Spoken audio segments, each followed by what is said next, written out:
فجأة كده ومن غير أي مقدمات ظهر خبر القبض على كابتن أحمد فتوح لاعب كرة القدم بنادي الزمالك ومنتخب مصر، هو ومعاه حارس المرمى محمد صبحي، وده بعد ما خبط شخص من الأشخاص في الساحل الشمالي، وتسبب كمان في رحيل الراجل اللي بيتقال إنه فرد أمن عن الحياة. ناس قالت إنهم كانوا سايقين بسرعة كبيرة، والناس تانية قالت إنهم كانوا شاربين ومش دارين بالدنيا.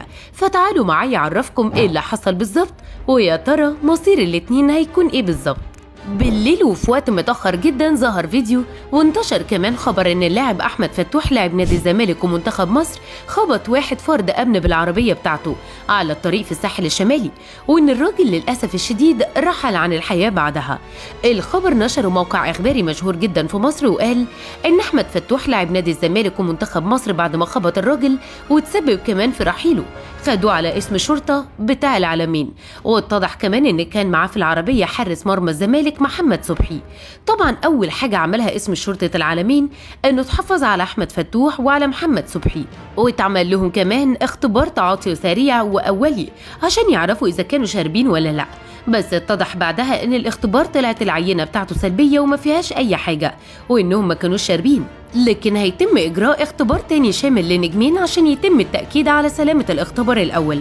وبعدها على طول اتضح إن اللي كان سايق العربية هو اللاعب أحمد فتوح، وإن محمد صبحي حارس مرمى الزمالك كان قاعد في الكرسي اللي جنبه وملوش دعوة، عشان كده تم الإفراج عنه من اسم شرطة العلمين وخرج فعلا، لكن تم التحفظ على أحمد فتوح عشان يتم تحويله وعرضه على النيابة العامة وتسمع أقواله وإزاي خبط الراجل وتسبب في رحيله عن العالم. أحمد فتوح كمان اعترف ان هو اللي كان سايق العربية ساعة ما خبط الراجل، وان محمد صبحي ملوش اي دعوة. وفي اول صورة كان ظاهر فتوح انه مصدوم عن اللي حصل، وكان كمان على قميصه بقع سائل احمر للاسف الشديد.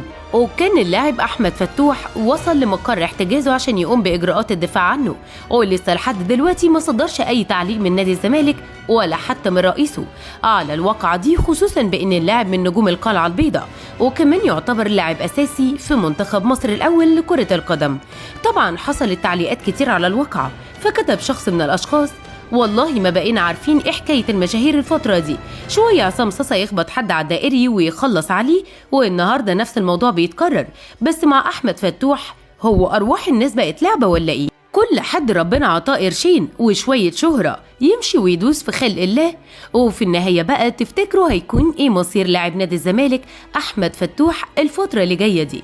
وهل نادي الزمالك هيقف جنبه في محنته؟ اكتبوا لنا بقى رايكم في التعليقات.